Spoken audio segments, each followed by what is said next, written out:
बिस्मिल्लाहिर्रहमानिर्रहीम। अस्सलाम वालेकुम नाज़रीन, आप देख रहे हैं प्रोग्राम सिटी एट 10 में हूँ आपकी मेज़बान अना यूसुफ। उम्मीद है आप सब लोग ठीक ठाक होंगे, अपना बहुत सारा ख्याल रखिए। आज मंडे है, वीक का पहला दिन है और सब लोगों की एनर्जी बहुत ज़्यादा एक्टिव होती है। सो आप लोग अपने कामों को अच्छी तरह से प्लान कीजिए ताकि भरपूर तरीके से आप अपनी एनर्जी का इस्तेमाल भी कर सकें और आपके काम अच्छे पाए तक मील को पहुंच जाएं। अच्छा जी, वक्त की पाबंदी ज़रूर कीजिए अगर आप बेहतरीन नताइज चाहते हैं। अभी जो डेवलपमेंट्स हुई हैं ओवर द वीकेंड, जो हमने देखा जी, सदर मुस्लिम लीग नून शहबाज शरीफ जो हैं वो दूसरी मरतबा वज़ीर आज़म मुंतखब हुए हैं। वज़ीर आज़म पाकिस्तान का इंतखाब हो चुका है। अवाम ने जो अपना वोट का हक इस्तेमाल किया, अब उसके नताइज जो हैं वो बार बार लोग कह रहे थे कब हमें नज़र आएगा वज़ीर आज़म कौन है, वज़ीर आला कौन है। वज़ीर आला तो आपके सामने एक्टिव अब मैदान अमल में नज़र आ रही हैं, अवाम की खिदमत के लिए पेश है मरियम साहिबा।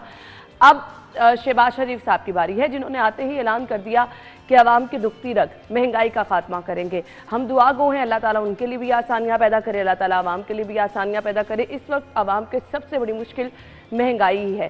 सो महंगाई का जिन जो है वो काबू होना इसलिए भी ज़रूरी है कि अवाम के तमाम मसाइल इसी से जुड़े हैं और इसी से हल हो जाएंगे। खबरें भी शामिल करेंगे और इसके साथ साथ जी हमारे मेहमान 11 बजे वाले सेगमेंट में ज्वाइन करेंगे और इसके साथ जिनकी बर्थडे है उनको हमने विश करना है। सबसे पहले चलते हैं आज की टॉप स्टोरीज। पहली खबर, 9 मुंतखब वज़ीर आज़म का महंगाई को काबू करने का ऐलान। सदर मुस्लिम लीग नून शहबाज शरीफ दूसरी मरतबा वज़ीर आज़म मुंतखब।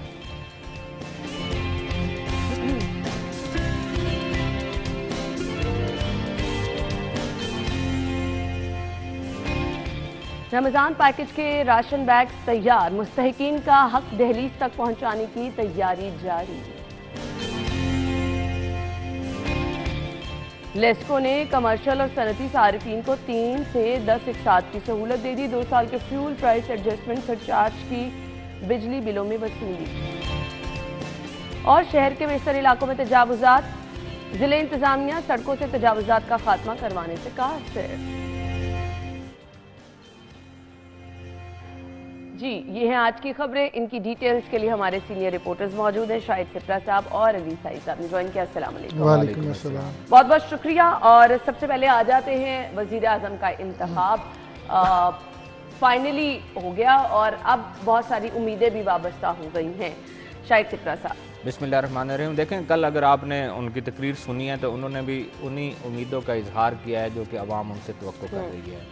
उसमें टॉप पे क्या था, इकॉनमी पे बात की गई कि मईशत को हमने किस तरह मजबूत बनाना है, आने वाले कल में लोगों को किस तरह सहूलियात देनी है। और देखें, जिस तरह हम कहते हैं कि जमहूरी निज़ाम का तसलसल बरकरार रहना चाहिए, कल जो हुआ उसके बाद जमहूरियत का निज़ाम जो है वो बाकायदा तौर पर कायम हुआ है। आप पंजाब में देखें, उसके बाद फेडरल में, और तकरीबन 20 से 25 दिन लगे। इसमें मुख्तलिफ़ किस्म की कियास आराइयाँ भी होती रहीं, कभी कुछ कहा जाता, कभी कुछ कहा जाता रहा, लेकिन अल्टीमेटली वो ही हुआ जो कि पाकिस्तान में होना चाहिए था। और हम दुआ गो हैं कि अल्लाह ताला पाकिस्तान को मज़ीद मजबूत बनाए और मुस्तहकम करे।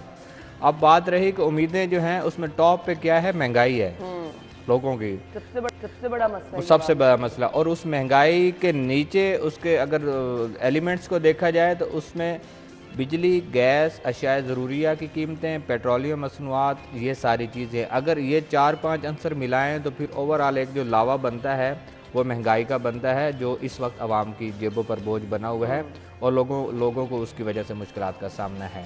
अब देखें, अब गवर्नमेंट आ गई, अब ये जवाब तो ख़त्म हो गया। पिछले 1.5 माह भी आप मियाँ शहबाज शरीफ साहब ही प्राइम मिनिस्टर थे, 1.5 साल तक रहे, उसके बाद इलेक्शन हुआ और उसके बाद अब फिर दोबारा वही आए हैं। अब ये बात कहना मेरे ख्याल में दुरुस्त नहीं होगी कि माजी के दौर में जो कुछ होता रहा उसकी वजह से अब हम बड़ी मुश्किल में हैं। हम देखते ना, हुकूमत आती है, पिछली हुकूमतों को है, वो सब कुछ कर गई, तो अब हम क्या कर सकते हैं? अब मेरे ख्याल में जो उन्होंने कहा कि इंतकाम से भी निकलना है, ठीक है, सियासत में इंतकाम बिल्कुल नहीं होना चाहिए। सियासी रवायात को बरकरार रखते हुए ऐवान में खड़े जिस तरह मर्जी बात करें, कल होती रही है ना, लोगों ने सुना है, पूरी आवाम ने सुना है। आपको ऐवान में खड़े होकर जो भी अपना प्रोटेस्ट रिकॉर्ड करवाना है, चाहे अपोजिशन में है चाहे गवर्नमेंट में है, जो भी बात करनी है वहाँ पे करें। लेकिन हम और आप सब लोग अवाम तवक्को क्या कर रहे होते हैं कि हमारे जो मुंतखब नुमाइंदे, जो इस दफ़ा ज़्यादा ही ज़ोर से आए हुए थे कि मुंतखब नुमाइंदे हैं जी, वोट की ताकत है भाई, वोट की ताकत से अगर आप ऐवान में पहुँचे हैं तो फिर उन वोटर्स का भी ख्याल रखें। जिस वार्ड की बुनियाद पर आपको यहाँ पे खड़ा किया गया है या बोलने की इजाज़त दी गई है, या आपका जो कभी कहते हैं जी हमारा इस्तेहकाक मजरू हो रहा है या हमें बोलने नहीं दिया जा रहा, तो मेरे ख्याल में अब अवामी फलाह के जो काम है वो करना होंगे। मैंने लास्ट प्रोग्राम में भी आपको याद होगा कहा था कि अब ये सियासी जमातों वाला बात जो है वो ख़त्म होती जा रही। आज़ाद हैसियत से इतनी बड़ी तादाद में लोगों का जीत जाना बड़ा क्लियर मैसेज है। उन्होंने आपकी सियासी पार्टीज़ को आईना दिखाया है कि अब आपको कुछ करने की ज़रूरत है। तो देखते हैं कि अब विफाक में बिजली, गैस, पेट्रोलियम मसनूआत सब विफाक के पास है, वहीं से शुरू होनी है सारी चीजें। हम हमको रिलीफ क्या मिलता है। खैर, वज़ीर आज़म साहब ने साई साहब कल का 5 लाख नौजवानों को खुसूसी तरबियत दी जाएगी, छोटे किसानों के लिए ट्यूबवेल प्रोग्राम शुरू होंगे, होनहार बच्चों के लिए तालीमी अखराजात बर्दाश्त किए जाएंगे। ये चीज़ें भी मेरे ख्याल से वक्ती अहम ज़रूरत है। कल वज़ीर आज़म मियां शहबाज शरीफ साहब ने जो हल्फ उठाया उसके बाद चलें जो भी हुआ असम्बली में वो तो अपनी जगह पे, लेकिन उन्होंने तमाम चीज़ों का अहाता किया। बड़ी ज़बरदस्त और बैलेंस उनकी स्पीच थी। और जो भी वज़ीर आज़म आता वक्त की ये ज़रूरत है कि उसमें कोई भी ये बात करता ना कि मैं जो लड़ाई झगड़ा चल रहा है जिस तरह पिछले हम 1.5-2 साल से देख रहे हैं, उन तमाम चीज़ों को उन्होंने बाला ताक रख के बात की और तमाम चीज़ों का अहाता किया। जो चैलेंजेस थे, जो उनके आने वाले प्रोजेक्ट्स है वो भी उन्होंने बताए। और जिस तरह वज़ीर आज़म ने कहा कि 5 लाख नौजवानों को खसूसी तरबियत दी जाएगी, तो उन्होंने नौजवान नस्ल पे अपने आने वाले फ्यूचर पे फोकस किया हुआ है। और ये है भी बड़ा इम्पॉर्टेंट चीज़ें कि जब तक हमारी नौजवान नस्ल ठीक नहीं होगी हमारा मुल्क जो है वो ठीक नहीं हो सकता, क्योंकि वो हमारा फ्यूचर है। तो जिस तरह उन्होंने कहा दानिश स्कूल भी उन्होंने जब वो यहाँ पे वज़ीर आला थे तो उन्होंने बड़ा फोकस किया था। तो अब जो आने वाले दिन हैं हम देखेंगे कि नून लीग की गवर्नमेंट पंजाब में भी है, जो पाकिस्तान का सबसे बड़ा सूबा है और जो सबसे इम्पॉर्टेंट सूबा है वो भी नून लीग के पास है, वफाक भी नून लीग के पास है। सख्त फैसले करने होंगे। मुझे लगता है पहले 2-3 साल तो हमें महंगाई भी बर्दाश्त करना पड़ेगी। ये तमाम सब्सिडीज़ जो हैं वो अगर जब तक ख़त्म नहीं की जाएंगी तब तक आपका, यानी जो शाहिद सिपरा साहब ने इशारा किया कि पेट्रोल, बिजली, गैस जो वफाक मुझे नहीं लगता मुझे नहीं लगता 2-3 साल जो है इसमें कोई रिलीफ दिया जा सकता है। अगर रिलीफ देंगे तो फिर वही होगा जो इमरान खान जो बानी PTI अपने आपको पता है आखिरी 2-3 माह में उन्होंने पेट्रोल पे सब्सिडी दी थी और उसका जो रिएक्शन आया था वो देखें एकदम कीमतें ऊपर चली गई। तो मेरा ख्याल है 2-3 साल कम अज़ कम हमें ये महंगाई भी बर्दाश्त करना पड़ेगी, गवर्नमेंट के साथ सपोर्ट भी करना पड़ेगी, चूँकि हालात ऐसे बन चुके हैं, महंगाई इतनी हो चुकी है, तमाम चीज़ें जो है वो आउट ऑफ रीच हो चुकी हैं। तो जब तक गवर्नमेंट ये 2-3 साल और हम आवाम ये जब तक फेस नहीं करेगी तब तक आपकी चीज़ें बैलेंस नहीं होंगी। लेकिन कल की जो तकरीर थी वो बड़ी ज़बरदस्त थी। उन्होंने तमाम चीज़ों का अहाता किया, जो चैलेंजेस हैं, जो दोस्त ममालिक के साथ उन्होंने SIFC के थ्रू जो यहाँ पे जितनी भी इन्वेस्टमेंट लाने के प्रोजेक्ट्स हैं वो तमाम चीज़ों को उन्होंने डिस्कस किया। तो मेरा ख्याल है ये सारी चीज़ों पे अगर बेहतर तरीके से इम्प्लीमेंट हो जाए, 2 साल में हो जाए, 3 साल में हो जाए, 5 साल में हो जाए, लेकिन इस मुल्क की जो है वो बेहतरी हो जाए। बिल्कुल ऐसे ही है, मुल्क की बेहतरी ही अब जो है। और ये जो हम देखते हैं कि एक दूसरे पर इल्ज़ामात और इंतकाम, इस चीज़ से बाहर निकलना होगा। इस चीज़ से बाहर निकलेंगे ही, एक राइट ट्रैक को पकड़ेंगे, आवाम की खिदमत की तरफ चलेंगे, तभी मुल्क भी बेहतरी की तरफ जाएगा। ब्रेक होगी, ब्रेक के बाद आपको ज्वाइन करेंगे, हमारे साथ रहिएगा।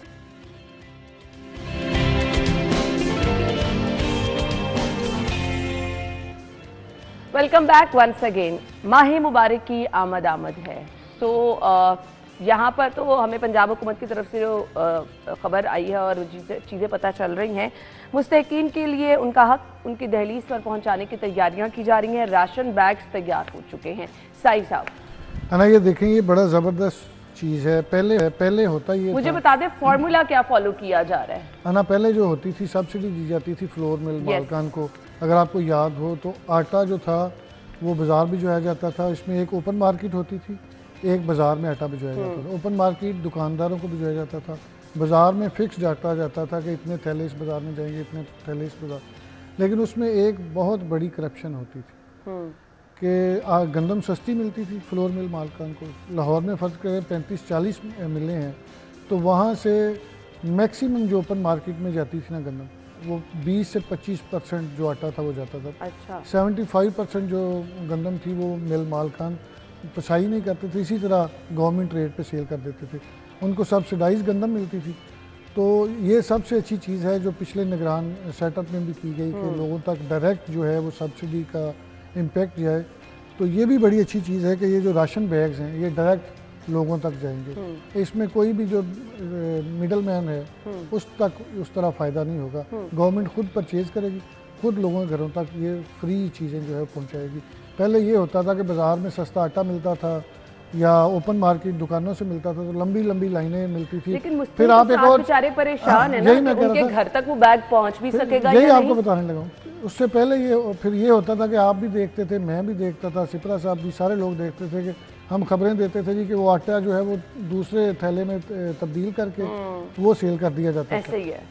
तो अब ये होगा कि राशन बैग जो हैं वो डायरेक्ट लोगों तक पहुँचेंगे।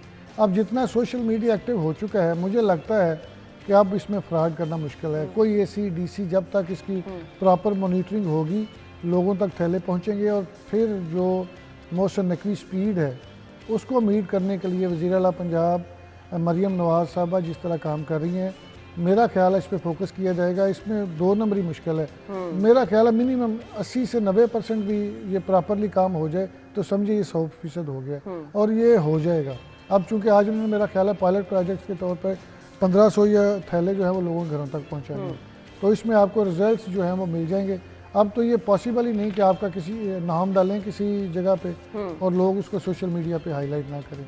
तो ये मेरा ख्याल है बड़ा ज़बरदस्त इक़दाम है। लेकिन शायद सिर्फ साहब लोग कह रहे हैं कि हमारे घर तक कैसे पहुंचेगा, तो इसके लिए क्या सिस्टम फॉलो किया जा रहा है? देखिए लास्ट टाइम भी यही बात हुई थी, लास्ट प्रोग्राम में भी उस वक्त ये ज़रा इनिशियल स्टेज पे था कि लोगों के घर तक या घर की दहलीज तक किस तरह राशन पहुंचाया जाएगा। ये छोटा सा टास्क नहीं है, ये बड़ा मुश्किल है। आपको डाटा कलेक्ट देखें, आपको डाटा पहले कहते हैं कि कलेक्ट हुआ है, अगर डाटा मौजूद भी है मुस्तहिकीन का, फिर उसके बाद आपने किसी की जिम्मेदारी लगानी है जिसने उसको डिस्ट्रीब्यूट करना है, फिर वो राइडर जिसने पहुंचाना है, फिर राइडर पे कौन चेक करेगा कि उन तक पहुंचा है कि नहीं पहुंचा। यह सारी चीज़ें देखने के बाद ये तो नहीं है कि आपने कोई पिज़्ज़ा ऑर्डर किया या कोई बर्गर ऑर्डर किया और वो लेकर आ जाएगा और उसके बाद आप पेमेंट कर दें, ऐसा तो है नहीं। ये तो हज़ारों की तादाद में बैग्स हैं जो जाने हैं, बल्कि लाखों की तादाद में हैं। जब तो लाखों की तादाद में लोगों की दहलीज तक पहुंचाना, अगर इसमें पंजाब गवर्नमेंट कामयाब ठहरती है तो ये बहुत बड़ा इकदाम होगा। और उन लोगों के लिए जो कि इस वक्त अपने घरों में सोच रहे हैं कि माह मुकद्दस बिल्कुल करीब आ रहा है, रोज़े रखने के लिए, उनको सहर और अफ्तार के लिए जिस चीज़ की ज़रूरत है वो उनके घरों तक पहुँच जाए, तो ये बड़ा इकदाम होगा। अब इसकी मॉनिटरिंग हमारे यहाँ क्या होता है कि प्रोजेक्ट बनाए, आपको याद है निगरान सेटअप में जब माह मुकद्दस का आगाज़ हुआ तो कसूर में एक ऐसा रमज़ान बाज़ार था जहाँ पे मोहसिन नकवी साहब गए कि वो बंद हो चुका था, वहाँ कुछ था ही नहीं था, बिल्कुल। तो इसलिए एक चीज़ जो कि पब्लिक फैसिलिटी के लिए सामने लगनी है वो नहीं लगी, उसके बाद उसकी जो भी हुआ वो तो महकमाना तौर पे हुआ। और एक चीज़ जो मैंने देनी है आपको और आपने डिलीवर करनी है, तो इसकी मॉनिटरिंग कौन करेगा, किस तरह होगा। इसलिए ये कड़े तरीके से, अच्छे तरीके से इस निज़ाम को मुनज़्ज़म करके चलाया जाएगा तो फिर तो बड़ा आसान होगा, लोगों तक पहुंच जाएगा। अदरवाइज घर तक पहुंचाना इकदाम बहुत अच्छा है, मुश्किलात ज़रूर सा फेस करना पड़ेंगी। आप देखें ना, आज आप कितने पे शुरू कर रहे हैं कि 1500 फेज 1 में जा रहे हैं और इतने सारे लोग आज इसका शुरू किया जा रहा है। आज इस तरह से सब जिक्र कर रहे हैं कि सोशल मीडिया का दौर है। आप देखिएगा आज शाम के औकात में सोशल मीडिया पे हर चीज सामने आ जाएगी। नहीं, इसके बहुत बड़ा इंफ्रास्ट्रक्चर मौजूद है, आपके पास जिली इंतजामिया है, आपके पास आपके नुमाइंदे हैं, एमपीए मौजूद हैं, जोन इंतजामिया मौजूद है इनकी, आपकी तमाम जो टाउन की इंतजामिया है उनको घर हर गली का पता है, मोहल्ले का पता है, जिस जगह मर्जी जाए। देखें पोश इलाकों का तो ये प्रोजेक्ट है नहीं, ये तो गुंजान आबाद इलाकों का, आबादियों का प्रोजेक्ट है।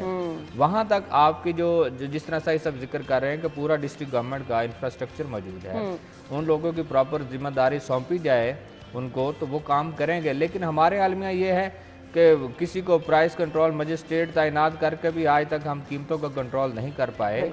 जिम्मेदारी का एहसास होना चाहिए और गरीब और मुस्तहिकीन के लिए अगर जिम्मेदारी का मुजाहरा करें तो गवर्नमेंट का इकदाम अपनी जगह पे, उसका कुछ ना अजर तो अल्लाह ताला भी आपको देगा। मेरे ख्याल में इस चीज़ को देखकर हम लोग इस प्रोजेक्ट को मुकम्मल करेंगे, बजाय कि किसी बैग पे तस्वीर है या किसी चीज़ पे किसी की तस्वीर छप गई है तो हम उसको सोशल मीडिया पे लेकिन ये लाजमो मलजूम हिस्सा होता है जी तस्वीरें छपने वाला। अच्छा जी, अगली खबर है जी, वजीर आला का माजूर नौजवान की सोशल मीडिया पर अपील पर फौरी एक्शन।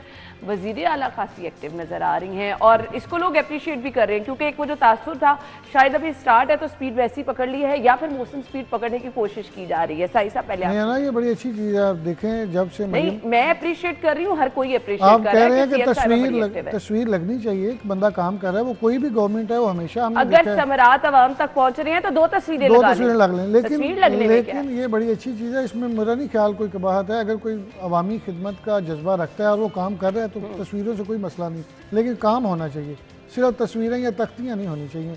दूसरी बात ये है कि ये फिर वही सोशल मीडिया वाली बात है, वो सामने आ गई ना फौरी तौर और पर। उसको मरियम नवाज साहबा ने वहाँ पे अपने नुमाइंदे भी भेजे और उसको सरकारी नौकरी देने का भी कहा गया है। तो बात ये है कि अब तो सोशल मीडिया का दौर है, अब आपकी जो भी चीज़ है वो फौरी तौर पे हाईलाइट हो जाती है, चाहे वो नेगेटिव हो चाहे वो पॉजिटिव हो।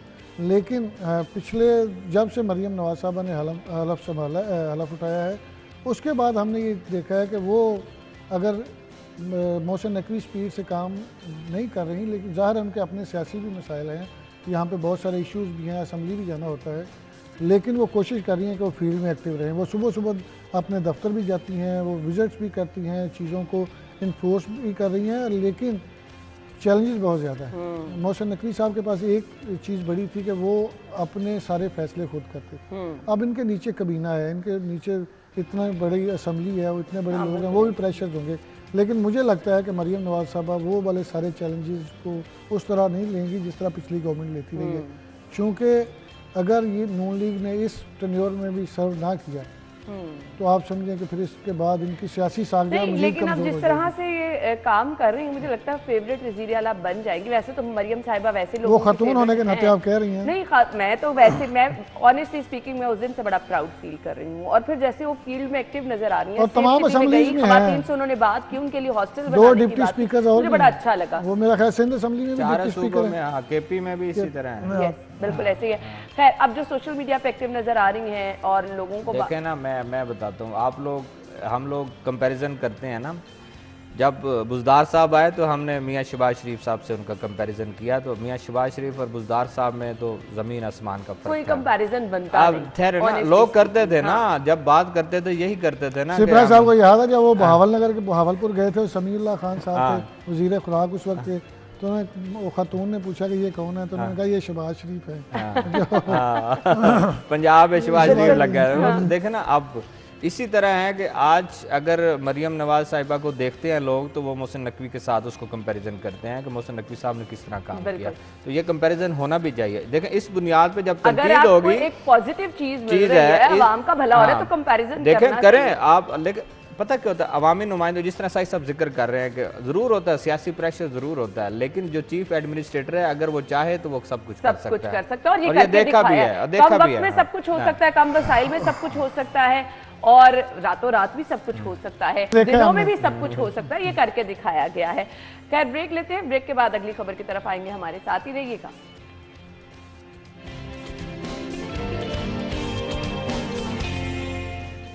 Welcome back once again. अब आज अगली खबर की तरफ। लेस्को ने कमर्शियल और सनती सार्फिन को 3 से 10 एक साथ की सहूलत दे दी है। कैसी सहूलत है? बार बार परेशान होना पड़ेगा, बिल ठीक कराने जाना पड़ेगा। शायद सिपरा साहब ये सहूलत है? नहीं, सनतकारों के लिए तो बहुत बड़ी सहूलत है। मैं आपको थोड़ा इसका अगर पस पर्दा चीज़ों पे बताऊंगा तो आप शायद कहेंगे ठीक है।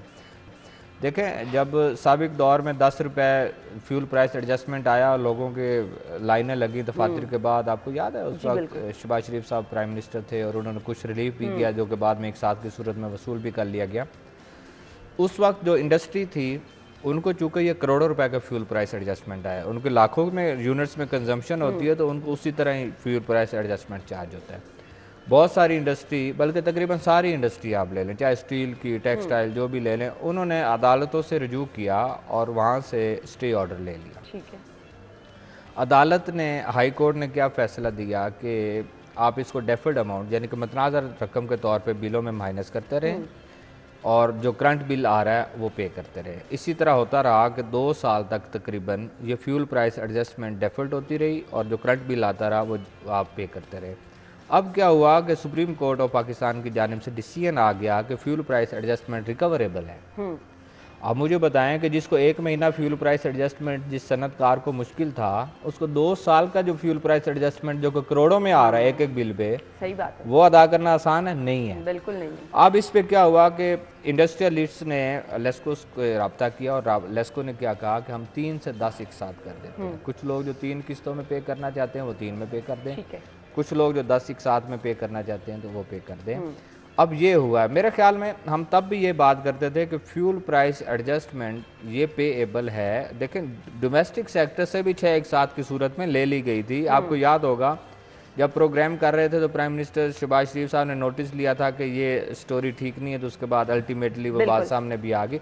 इसलिए अब ये पैसे सनतकारों को बहुत बड़ी मुश्किल का सामना है। मेरे ख्याल में 10 एक साथ कम है, इनको बढ़ा देना चाहिए। देखिए 2 साल भी तो लेस्को उसको डेफर्ड करके अपनी रिकवरी शो करती रही है। अगर ये एक साथ की शरह बढ़ा देगी तो गवर्नमेंट ऑफ पाकिस्तान का पैसा है, लेस्को को इसका कंसर्न ही नहीं है, तो आसानी हो जाएगी। इसलिए अब सनतकार इस पे चीख रहे हैं, उनको मुश्किल हो रही है। कुछ दोबारा भी जा रहे हैं अदालतों में, दोबारा भी जा रहे हैं, वो स्टे लेने की कोशिश कर रहे हैं कि इतनी बड़ी अमाउंट की अदायगी मुश्किल हो गई है। लेकिन ये बात सनतकारों को भी पता है, आम कंज्यूमर को भी पता है कि फ्यूल प्राइस सरचार्ज हमें अदा करना है, आज करें कल करें। इसकी या तो फिर गवर्नमेंट के पास इतने वसाइल हों कि वह सब्सिडी दे दे कि हम सब्सिडी देते हैं, ये पैसा हम गवर्नमेंट ऑफ पाकिस्तान खुद अदा करेगी, तो वो तो मुमकिन नहीं नज़र आ रहा है। इसलिए इसकी अदायगियाँ हो रही हैं और लेस्को ने वसूल करना। अच्छा फिर क्या हुआ, जो अदा नहीं कर रहे उनके डिस्कनेक्शन भी शुरू हो गए। अब कनेक्शन अगर अदायगी नहीं होती या अदायगी में ताखीर होती है उस पर क्या देखें, सनत को वो सनत की जो बल्क सप्लाई है, लेस्को को बड़े सनतकार से रिकवरी वो क्या कहते हैं कि वो उनके लिए ऑक्सीजन है। डोमेस्टिक सेक्टर कहीं ना कहीं हो जाता है कि आप उसको बिल कम आ जाए, रिकवरी की शरह कम आ जाए, लेकिन सनत से अगर उनकी रिकवरी नहीं तो अगर रिकवरी डोमेस्टिक अगर सनतकारों को नहीं मैं अभी आप हमारी जो बड़ी सीनियर प्रोड्यूसर है आयशा को कह रहे थे कि आप गैस कम इस्तेमाल करें, बिजली कम, मैं तो अभी कह रहा हूँ। मैं तो हमेशा से कहता हूं। शायद सिप्रा साहब ने आसान फार्मूला बता दिया। मैंने तो आसान बचने का आसान फार्मूला, वाकई अब हकीकत है ये। मैं खुद अग्री करने लग गई आपकी बात। लोग आ गए ना इस पे, खुद ही वापस लोड शेडिंग अच्छी है, लोड शेडिंग अच्छी है, लोड शेडिंग अच्छी है। देखिए अब आएंगे आहिस्ता आहिस्ता ये। अब मैं रिकवरी की बात कर रहा हूँ कि सनत कार जो है ये सनतों से रिकवरी लेस्को के लिए ऑक्सीजन इसलिए है कि एक जो आपकी सनत है वो लाखों डोमेस्टिक कंज्यूमर के बराबर कंज्यूम कर रही होती है, वो एक भी बिल पे नहीं करती तो उनकी रिकवरी इफेक्ट होती है। इसलिए लेस्को तो अपना इस्तेमाल करेगी कि मैं डिस्कनेक्शन भी करेगी, मीटर भी काटेगी, उनके कनेक्शन मुनक़ता करेगी ताकि रिकवरी हो सके। लेकिन इस जो इन हालात में जो मौजूदा हमारे इकॉनमी के हालात है, ऐसे में मेरे ख्याल में लेस्को को कुछ ज़्यादा उनको फैसिलिटेट करने की ज़रूरत है ताकि सनतकारों से रिकवरी भी हो जाए और उनको करेंगी चलेंगी तो फिर रोजगार होगा, सारा कुछ होगा। लेकिन अब रिकवरी जो है वो गर्मियों में लेस्को की अपनी भी शुरू हो जानी है। बिल्कुल ऐसे ही, क्योंकि सिप्रा साहब ने ना सिर्फ रिकवरी बल्कि पूरी मुहिमात चल रही है। तो वो ये सीज़न आ गया इनका ना, ये सीज़न शुरू हो गया। अब सिप्रा साहब तो हमें यही दर्स देते हैं कि लोड शेडिंग रहे और चूंकि बिजली बड़ी मान ले इस दर्स पे अमल करना शुरू कर दें। मैंने गर्मियों में 20 इसी में सुकून है, या फिर सोलर वाली ऑप्शन बहुत सर्दियों में 20-25 हज़ार रुपया बिल दिया। पूरा इलेक्शन हम कवर करते रहे, सारा दिन हम फील्ड में होते थे, रात को घर जाते थे, 2 लाइटें ऑन होती थी, फ्रिज चलती थी और टीवी कोई आप सुबह देख लेते थे। तो जब बिल आता था 20,000, 25,000, 30,000, तो अब जो है वो अब लेस्को के लोगों की अपनी रिकवरी कैंपेन जो है वो शुरू हो जानी है। और दूसरा डिस्कनेक्ट करेंगे चीज़ों को तो गर्मी में तो चीज़ें बर्दाश्त ही नहीं होती। तो अगर सनतकार की बिजली बंद हो जाए, उसका कारोबार बंद हो जाए तो कहाँ से उसने, बहुत सारे लोग बेरोजगारी की तरफ जाते हैं। खैर हमने अब ब्रेक की तरफ जाना है। ब्रेक के बाद जब वापस आएंगे तो कुछ तजावुजात के मामले पे बातचीत होती है, हमारे साथ ही रहिए।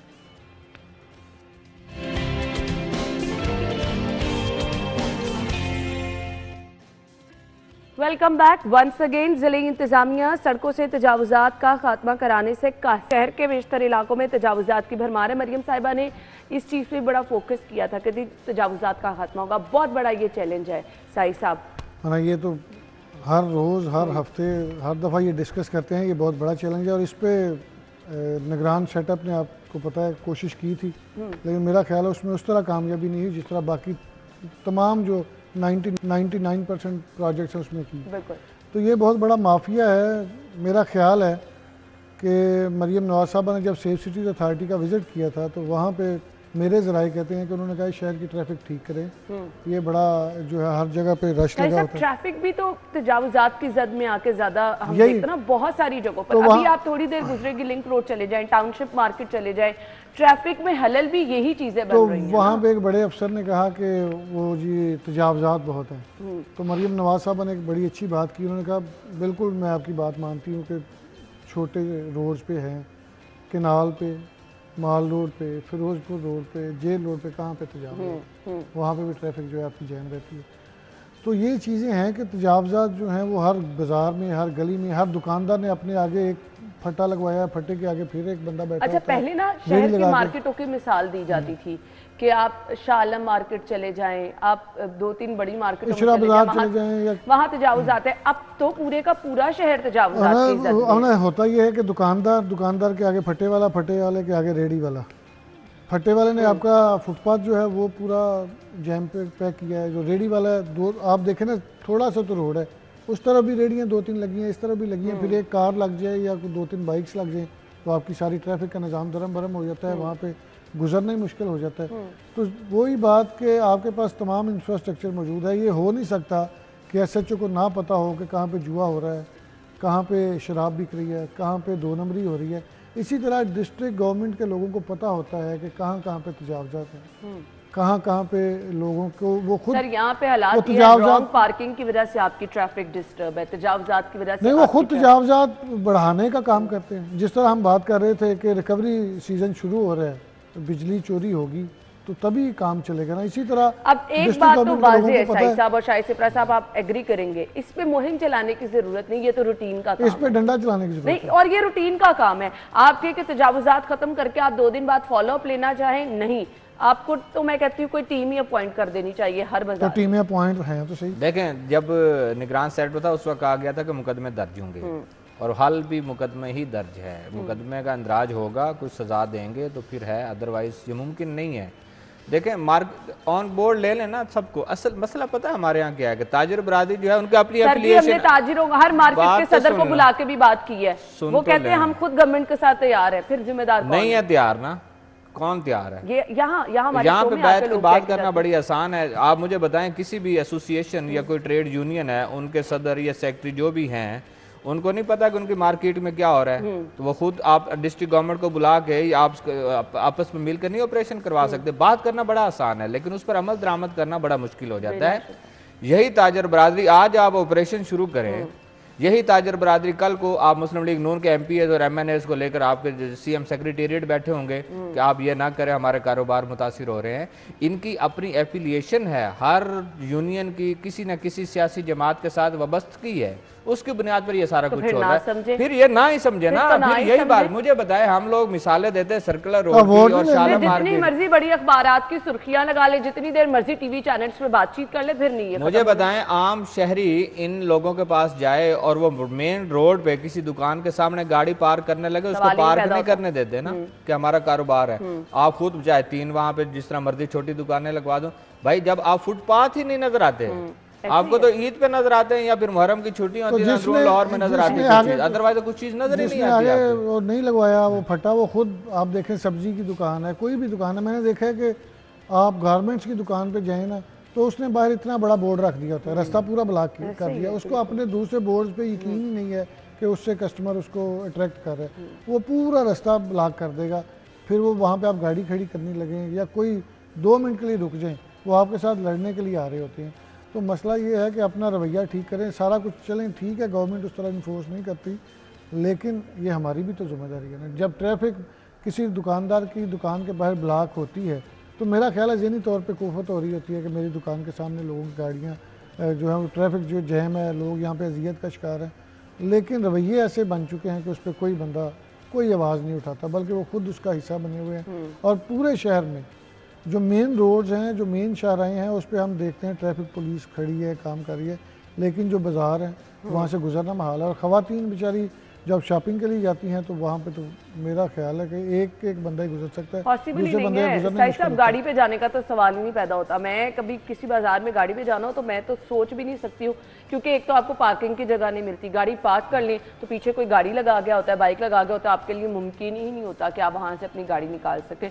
सो ये वो शहर के मसाइल हैं जो शाहिद सरफराज साहब ने सूरत हाल बताई है, मुझे नहीं लगता ये कभी हल होने जाएंगे, क्योंकि देखिए कोशिश की जाती है तो बीच में दूसरी मुदाखलत हो जाती है, तो फिर काम वहीं का वहीं रह जाता है। अगर आप मुमकिन तौर पर कहीं ऑपरेशन करके रेडियाँ और वो फट्टे हटाते भी हैं, दूसरे तीसरे दिन आपको वैसे नजर आते हैं, बल्कि 2 घंटे बाद ही वहाँ पर आपको दोबारा नजर आते हैं। इसलिए इन चीज़ों का फ़ायदा कोई नहीं है। बहुत बहुत शुक्रिया आप लोगों के वक्त के लिए। नाज़रीन, हेडलाइंस के बाद आते हैं।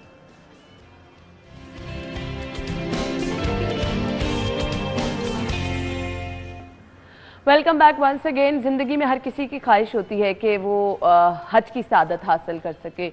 सो हज अब अगर ख़ास तौर पे हम प्राइवेट हज की बात करें तो वो इस कदर महंगा हो गया है कि ये ख्वाहिश तकमील तक पहुंच जाए ये बहुत मुश्किल है। लेकिन जब अल्लाह ताला ने जिस किसी का वसीला बना दिया फिर उसके रास्ते में तो कोई हर्डल ही नहीं आती।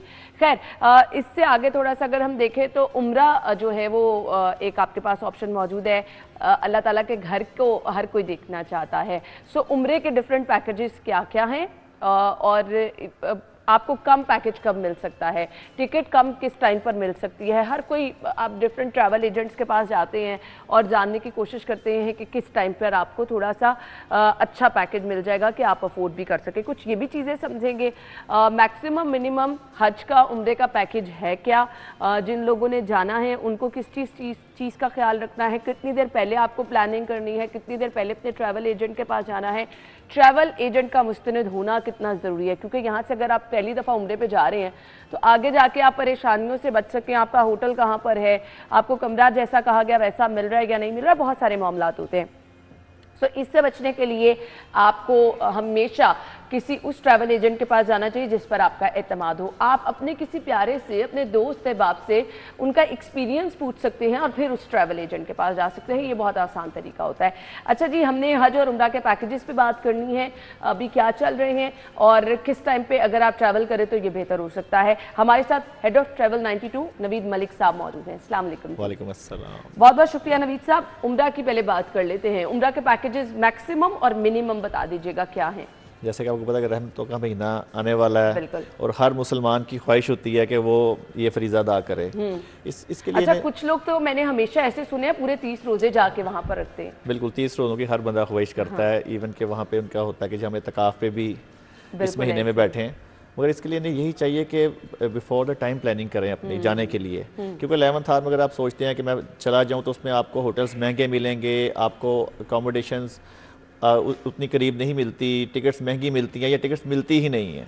नॉर्मल तो ये पूरी बुकिंग 15-20 डेज पहले हो चुकी होती है, हर चीज़ कंप्लीट हो चुकी होती है। अगर आप आज सोचें कि मैंने रमज़ान में ट्रैवल करना है तो आपको शायद टिकट मिलना इंतहाई मुश्किल काम है इस वक्त, और वो अगर मिलेगी तो बहुत महंगी मिलेगी, यानी अब देर हो चुकी है। तो लिहाजा कम से कम 1 माह पहले आप इसके लिए प्लानिंग करें और ये देखें कि इसमें आपको होटल्स कहाँ पे मिल रहे हैं।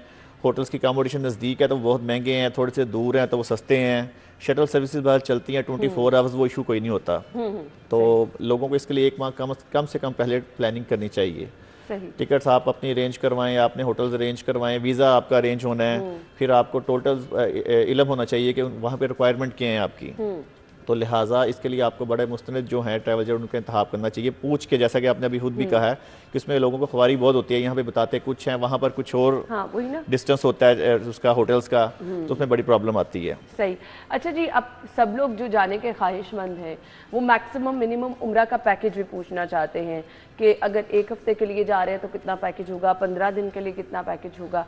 सो ये बता देखिए, ये डिपेंड करता है आपके बिल्कुल डेज पे डिपेंड करता है, प्लस आपके होटल पैकेज पे डिपेंड करता है। अगर आप इकोनॉमी पैकेज ले रही हैं, 3 स्टार है, 4 स्टार है, 5 स्टार है, तो इसमें डिफरेंस आ जाएगा। इकोनॉमी के लिए अगर आप करते हैं तो आप समझ लें कि मिनिमम आपको कोई 10 डेज़ का पैकेज टिकट के साथ कोई 2.5 लाख के करीब मिलता है। अब तो टिकट महंगी है, वीज़े के पैसे अब सेपरेट हैं, और ये इसी तरह से आप अपनी अकोमोडेशन इंक्रीज़ करते जाएंगे, 3 से 4, 4 से 5 में जाएंगे तो आप 4 लाख 4.5 लाख तक पैकेज चला जाता है आपका, और उसमें तमाम सहूलियात। हाँ जी, आपका वीज़ा है उसमें, आपकी उसमें अकोमोडेशन है, आपका सुबह ब्रेकफास्ट है, टिकट है आपकी ज़ियारत शामिल है इसमें। हाँ, वो जो आपने इधर उधर ट्रैवल करना है एग्जैक्टली, आपकी ट्रांसपोर्ट शामिल है इसमें। चलेंगे तो ठीक है। अच्छा जी, इसके अलावा वो लोग जो कि 15 से 20 दिन का चाहते हैं या पूरा महीना रमज़ान का वहाँ गुजारना चाहते हैं, उनके लिए पैकेज क्या होता है? अच्छा, नॉर्मल जो पूरा महीना रमज़ान का गुजारते हैं ना, वो इकोनॉमी पैकेज ही लेते हैं।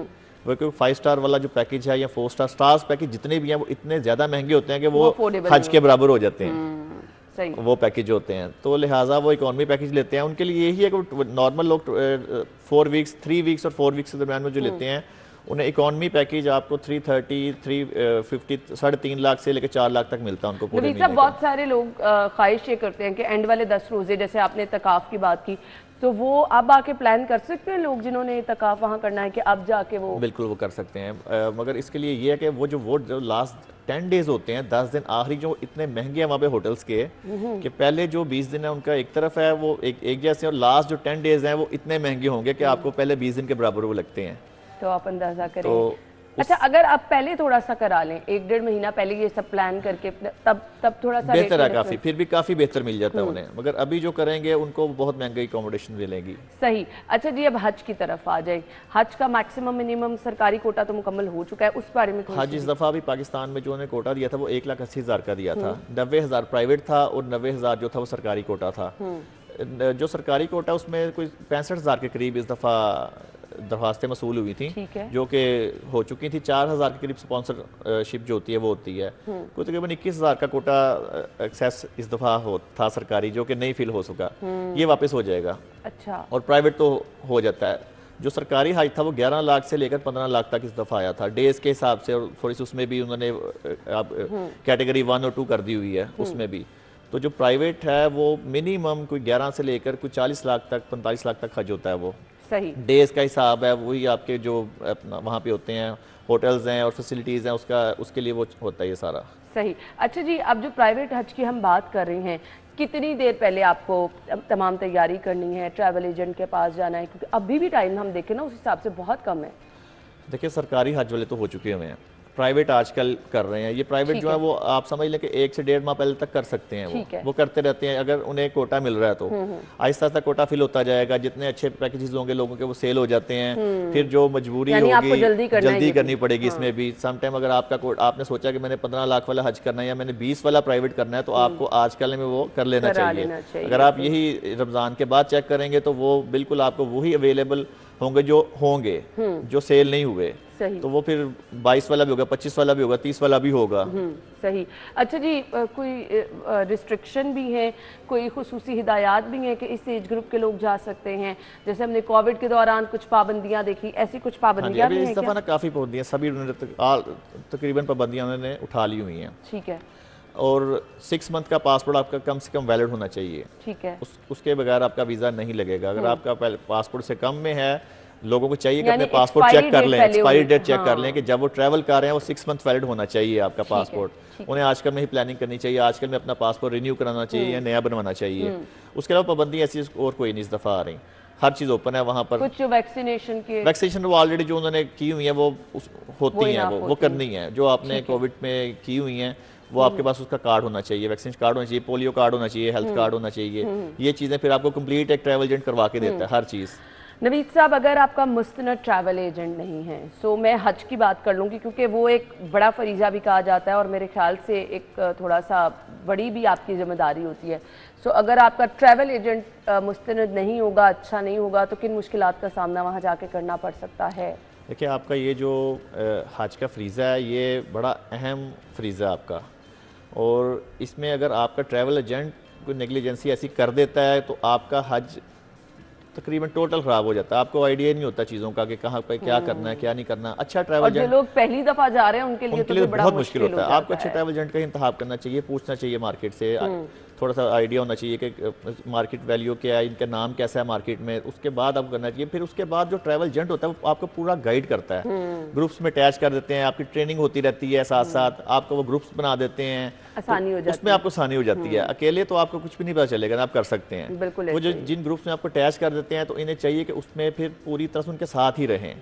ऐप्स आ गई हुई, एप्लीकेशंस हो जाती हैं, व्हाट्सएप ग्रुप बन जाते हैं, उसमें हर चीज़ गाइड वो करते रहते हैं। आपके लिए परेशानी नहीं रहती कि आप कहीं गुम जाएंगे या कुछ मिस हो जाएगा, टाइमिंग इधर उधर हो जाएगी। और उन्होंने जो कमिटमेंट की हो वो भी होनी चाहिए पूरी कि यही होटल्स हैं, यही जगह हैं, ट्रांसपोर्ट की कमिटमेंट है, क्योंकि फूड की वही हज कमिटमेंट के दिन है। होते हैं, उन्हीं दिनों में रश उन्हीं बहुत दिनों में ज्यादा रश होता है, होता है। तो ये बड़ा मुश्किल आपके लिए हो लाखों का जाता है। मजमा होता है, आपको पता है वहाँ पे ये बहुत बड़ा होता है, इज्तिमा जो होता है बिल्कुल ये ऐसा हज ही है। का। अच्छा जी नवीद साहब, मुझे अब कुछ टिकट्स के हवाले से पूछना है। मुझे बता दीजिएगा मुख्तलिफ डोमेस्टिक टिकट्स के क्या क्या रेट चल रहे हैं, और अगर आपने कहीं आना जाना है, लेट्स सपोज कराची आना जाना है, तो कितनी देर पहले आप टिकट करा सकते हैं? अच्छा, डोमेस्टिक में ना लोगों के साथ समटाइम बड़ी ज्यादती होती है।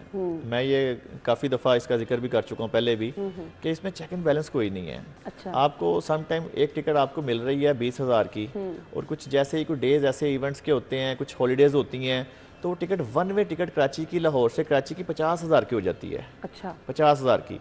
अब आप कम से कम इसे 10 दिन पहले, यानी अब जैसे ईद पे जिन लोगों ने जाना है तो आजकल अपनी टिकट्स परचेज कर लें, तो उनके लिए बेहतर है। अदरवाइज ये रमजान में करेंगे, कोई 10 रमजान गुजर चुके होंगे तो उन्हें 3 गुना ज्यादा रेट पे टिकट्स मिलेंगी। बिल्कुल ऐसे। और वो इस पे कोई चेक एंड बैलेंस नहीं है किसी भी अपना गवर्नमेंट का। उन्हें करना चाहिए, ये बड़ी आवाम से ज्यादती होती है, स्पेशली उस बंदे के साथ ज्यादती है जो किसी इमरजेंसी में जा रहा है, जॉब कर रहा है लाहौर में, कराची इमरजेंसी में जाना पड़ गया, कोई ऐसा कोई डेथ केस हो गया, कुछ और इवेंट्स आ गया उसका, उसके लिए बड़ा ये होता है परेशानी हो उसकी रिटर्न टिकट इसको 70-80 यानी हमने ओवरऑल हज उम्रा की बात की, या वैसे अगर आपने कहीं ट्रैवल करना है तो टाइम से पहले कम से कम प्लानिंग कर लेना। ट्रैवल एजेंट से आप पहले जाके अगर आपका कहीं प्लान है जाने का, तमाम डिटेल्स पूछ लेंगे, आपके पैसे भी बच जाएंगे, परेशानी से भी आप बच जाएंगे। Thank you so much Naveed साहब, बहुत बहुत शुक्रिया आपके वक्त के लिए।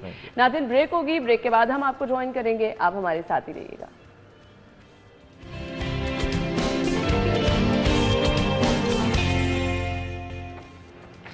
एक बार फिर से स्टूडियो में आपको खुश आमदीद कहेंगे। नाज़रीन, निगरान गवर्नमेंट ने शोबा सेहत में गिरां कदर खदमात सर अंजाम दी।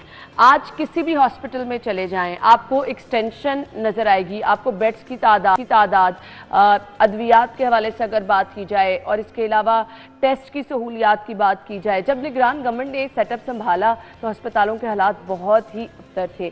चिल्ड्रन हॉस्पिटल की बात की जाए तो हमने देखा निगरान सीएम ने 12 वहाँ पे दौरे किए, बहुत सारी नई चीज़ें वहाँ पर ऐड कराई, प्रॉपर बेड्स की तादाद में इजाफा किया गया। म्यू सर्विसेज जनरल जिना शहर के तमाम बड़े अस्पतालों में निगरान गवर्नमेंट ने बेहतरीन तरीके से जो है वो इंतजामात को देखा भी और संभाला भी, और जाते जाते मेरे ख्याल से बहुत सारे लोगों को एक बड़ा तोहफा भी दिया। इस सूरत में अब निगरान गवर्नमेंट ने किस तरह से सेहत सहूलियात प्रोवाइड की, जो इस तमाम सेटअप को हेड कर रहे थे, हर मीटिंग में मौजूद रहते थे, हर हॉस्पिटल में उन्होंने जाकर खुद तमाम चीज़ें सीएम साहब के साथ विजिट की, तब क्या हालात थे, अब जब निगरान गवर्नमेंट अपना टेन्योर पूरा करके जा चुकी है तब क्या हालात हैं, आने वाली गवर्नमेंट को किन किन चैलेंजेस का सामना है, आने वाले वज़राए सेहत के लिए क्या सजेशन होंगी।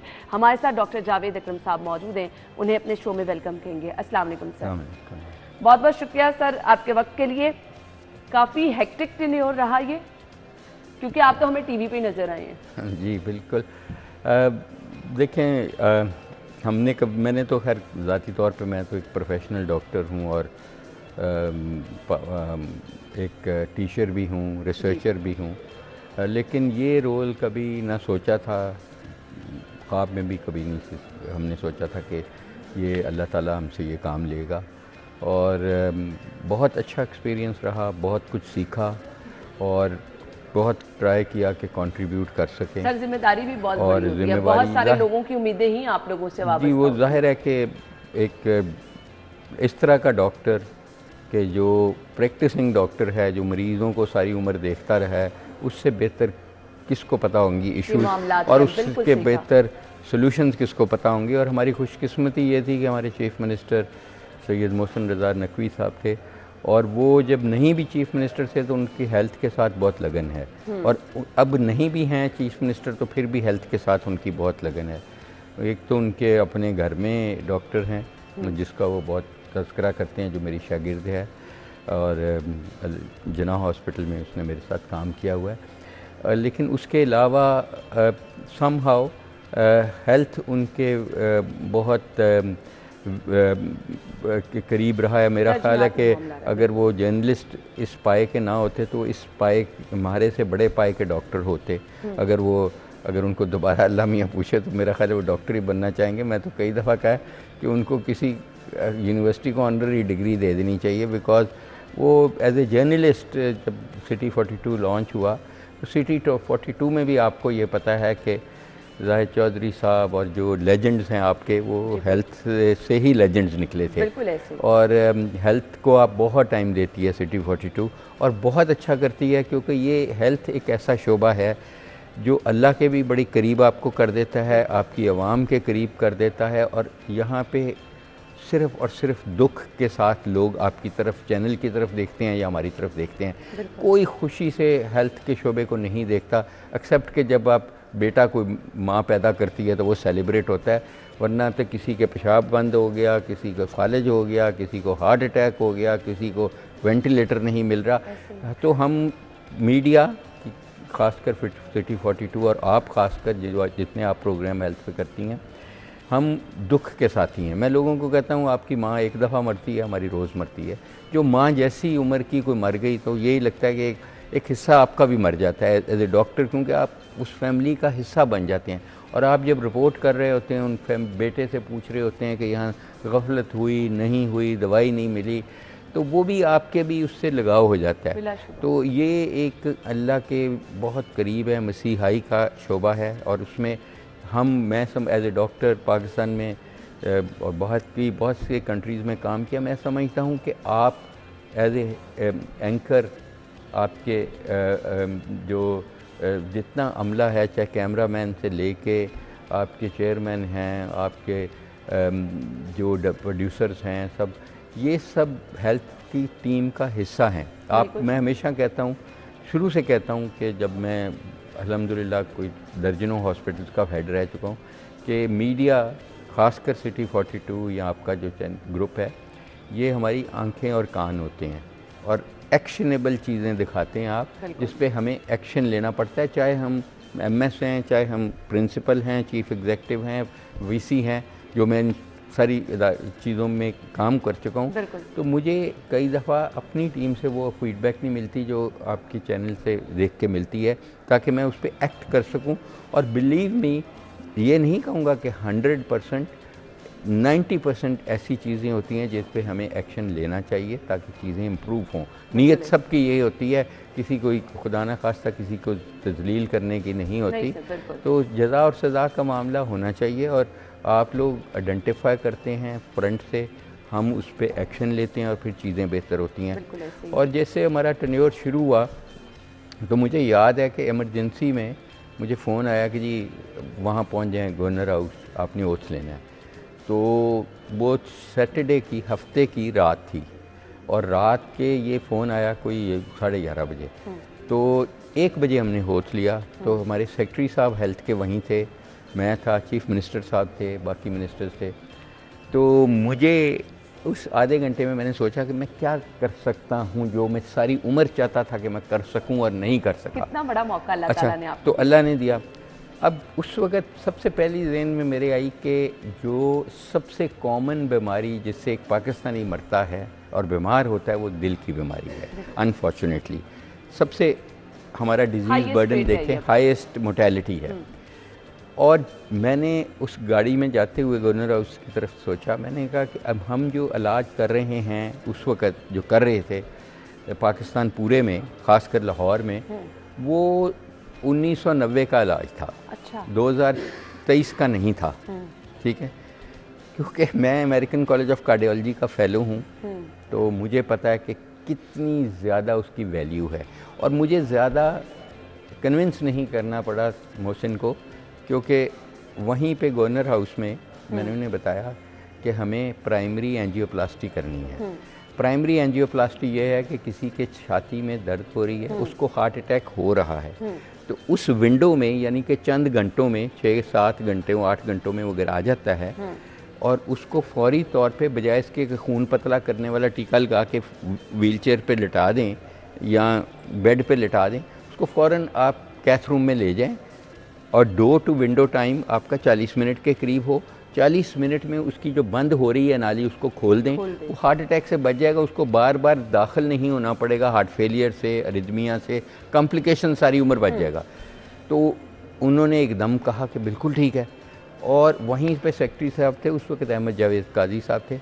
मैंने उन्हें कहा जी कल उन्होंने कहा मीटिंग करनी है, उन्होंने कहा कल संडे है। मैंने कहा हमारे लिए संडे नहीं है। और मैंने कहते हैं किससे करनी है? मैंने कहा आपसे करनी है, आपके ऑफिस सारे से करनी है, और जितने कार्डियोलॉजी इंस्टीट्यूट और कार्डियोलॉजी वार्ड के हेड हैं पूरे पंजाब से उनसे करनी है। उन्होंने कहा वो कैसे आएंगे? डीजी खान में भी है हमारा इंस्टीट्यूट। मैंने कहा वो ऑनलाइन आएंगे, बाकी जो फिज़िकली आ सकते हैं आएँ। तो सुबह हम 10 बजे वो मीटिंग शुरू हुई, 9 बजे तो ना शुरू हो सकती, 10 बजे हुई। तो मुझे वो मीटिंग याद है, उसमें तमाम जितने हेड्स थे ना वो फुल अपोज कर रहे थे। वो कहते हमारे पास तो ये करने को ना जगह है, ना टाइम है, ना वसाइल हैं। मैंने कहा देखें आप बहस रहे हैं, वो 1 घंटा बहसते रहे कि ये नहीं हो सकता पाकिस्तान में। मैंने कहा कि देखें ये आपको किसने कहा है कि आपने फ़ैसला करना है? फ़ैसला तो रात को हो गया था मेरा चीफ़ मिनिस्टर का, मैंने तो इस तरह हूँ इम्प्लीमेंट करने, और मैं इम्प्लीमेंट कर रहा हूँ कल पीर से। वो कह रहे थे किस तरह होगा? मैं कहा जिस तरह भी होगा अल्लाह कराएगा, नीयत अच्छी है ना, अल्लाह कराएगा। और हकीकतन वो सबसे बड़ी अचीवमेंट थी हमारी कि हमने कोई 30,000 के करीब प्राइमरी एंजियोप्लास्टी की, और हर मरीज़ की बगैर पूछे, और प्राइवेट हॉस्पिटलों को भी कह दिया तुम करो हम पैसे देंगे, और अभी भी हो रही है। सुकून मिलता है जब आप ये चीज़ें कर सकते हैं जो आप हेल्थ सेक्टर में बता रहे हैं, और उससे पहले ये कभी हो भी नहीं रही होंगी। मुझे ब्रेक का कहा जा रहा है, ब्रेक के बाद हम यहीं से गुफ्तगू का सिलसिला आगे बढ़ाएंगे। हमारे साथ रहिएगा।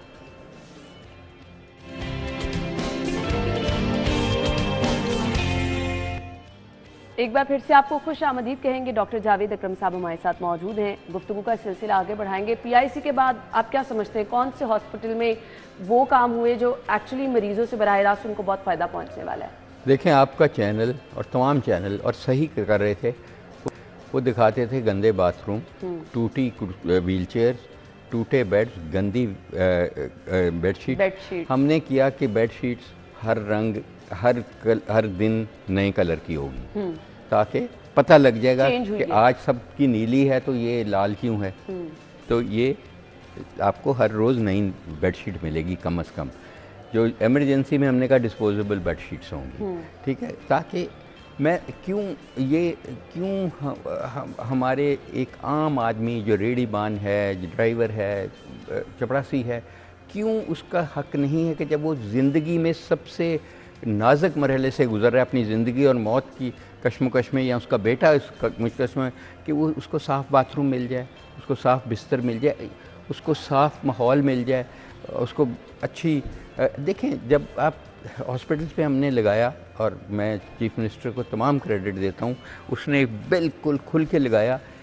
देखें जब आप माहौल अच्छा कर देते हैं ना तो रवैये भी बेहतर हो जाते हैं। आप लाहौर से दुबई की फ़्लाइट पकड़ें, लाहौर में जो चिड़ियाघर बनता है, जब हम चेक इन होते हैं, कोई सामान का इधर से मार रहा है, कोई उधर से आपका सूटकेस कोई कहता है मैं आगे था, मैं जब दुबई लैंड करते हैं साफ़ सुथरा माहौल, और आप देखेंगे ना कोई उधर कुछ थूक फेंक रहा है, ना कोई पान फेंक रहा है, और लाइनों में आराम से खड़े हैं, तो आप उससे रवैये भी बेहतर। और हमने डॉक्टर्स के दफ्तरों पे, डॉक्टर्स के रहने वाली जगहों पे, नर्सों के हॉस्टल्स पे बेइंतहा पैसा लगाया है, इसलिए कि हमारे वो सुकून में होंगे तो आगे। आपको पता है चिल्ड्रन हॉस्पिटल में आप चले जाएं, एक बच्चे के साथ 2 और 1400 बेड का है, लेकिन मरीज़ वहाँ 4000 होता है। 4000 के साथ माँ बाप भी लगा लें तो 8000 हो गए। वो ज़मीन पे लेटते थे ऐसे। तो मेहमान खाने बनाए गए, उनको बनाया गया, एमरजेंसी को पूरा ही रीवैम्प कर दिया गया, और तकरीबन हमारा कोई 6 अरब रुपया लगा। तो टोटल हमारी इन्वेस्टमेंट हुई लाहौर के हॉस्पिटल में वो 27 अरब रुपया हुई है। और लेडी वेलिंगटन को देखा गया कि वो बहुत डेंजरस बिल्डिंग हो गई है, तो उसको हमने गिराई दिया। गिरा के एक तो बादशाही मॉस्क का व्यू ब्लॉक कर रही थी, हमने उसको साइड पे अल्हम्दुलिल्लाह बना रहे हैं, और चंद महीनों में वो पूरा फंक्शनल। और बहुत सारे बीमार प्रोजेक्ट्स थे, जो आप जुबली टाउन ले लें, जुबली टाउन पिछले 27 साल से नहीं बना था। 27 साल हो गए थे इसको अर्थ ब्रेकिंग को, उस वक्त के वज़ीर आला ने की थी। बड़े कारनामे और देखें ये फातिमा जिन्ना इंस्टीट्यूट ऑफ डेंटिस्ट्री लाहौर का नहीं पूरे पाकिस्तान का बेहतरीन डेंटल इंस्टीट्यूट है, टॉप की मशीनरी है, और अभी ओपनिंग सेरेमनी भी हो गई और सब हो गया। तो अल्लाह ने हमें हिम्मत दी, हमें कुछ समझ दी, कोई बूझ दी, और एक चीफ़ मिनिस्टर दिया जिसने हर बात पे जो भी उसको समझ लगी उसका सबसे अच्छी चीज़ थी उसका डिसीजन इतना क्विक होता था, जब उसको समझ लग जाती थी ना वो कहता करो करो करो बस अभी, मतलब वो ब्यूरोक्रेटिक हर्डल्स नहीं आई। और मैं यहाँ पे ऑनेस्टली जो उसने टीम भी सिलेक्ट की वो भी कमाल टीम थी, चाहे हमारे सेक्रेटरी हेल्थ थे अली जान साहब थे, जो भी थे, चीफ सेक्रेटरी थे, जो सारे वो एक एक चंद मिनटों में फैसले हो रहे थे। ऑब्वियसली आपकी टीम ही काम को बेहतरीन अंदाज में लेकर चलती है। सर, अद्वियात की फराहमी हो, टेस्ट की सहूलियात हो, ये तमाम हॉस्पिटलों में प्रोवाइड की गई, अब जो लोग जा रहे हैं वो इससे फ़ायदा उठा सकते हैं? देखें, खाने से लेके, अदवायात से लेके, औजार से लेके, मशीनों से लेके, पूरे एंजियोग्राफी हमने पूरे पंजाब में इस 40 के करीब लगवा दी, सीटी स्कैन डिस्ट्रिक्ट हॉस्पिटल, तहसील हॉस्पिटल तक ले गए। तो मेरा ख्याल है कि जितना काम हुआ है ये अल्हम्दुलिल्लाह अल्लाह ताला इसमें और बरकत डाले और गरीबों को फ़ायदा हो, क्योंकि जो असल चीज़ है कि सरकार में अब इस वक्त एक मिनिस्टर जाके भी अपनी बीवी का और अपना इलाज करा सकता है। उस वक्त कोई मिनिस्टर ने कभी नहीं कराया, चीफ मिनिस्टर, कोई अरबाब इख्तियार जाते ही नहीं थे, उनके मुलाजमीन भी नहीं जाते थे।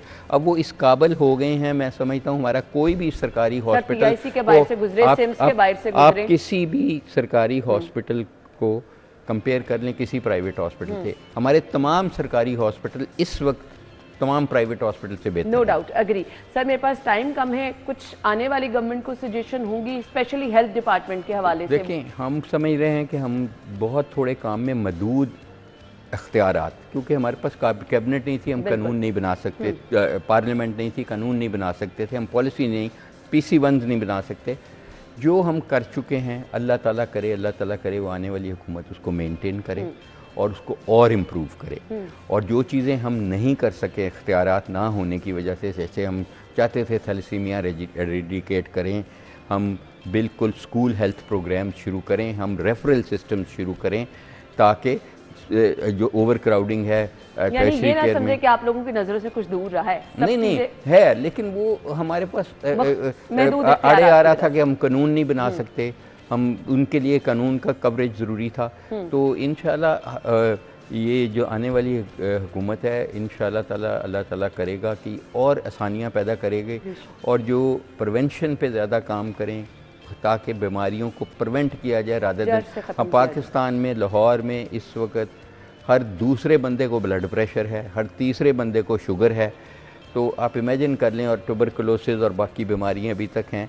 तो इनकी रोकथाम के लिए पॉलिसी मेकिंग, कानून और उसकी इम्प्लीमेंटेशन, पैसे नहीं चाहिए अब इनको इतने, बिल्डिंगें अल्लाह का शुक्र है बहुत बड़ा काम निगरान सेटअप अब ये इस पे अगर आज तो, और ये स्कूल हेल्थ प्रोग्राम्स, थैलेसीमिया को रेडिकेट विदिन 5 साल। चलिए, हम दुआ गो हैं, ये जो सजेशंस आपने दिए हैं इस पे काम हो और लोगों को इसका फायदा पहुंचे। सर, बहुत बहुत शुक्रिया आपके कीमती वक्त के लिए। नाज़रीन, अपना ख्याल रखिएगा, कल मुलाकात होगी। अल्लाह हाफ़िज़।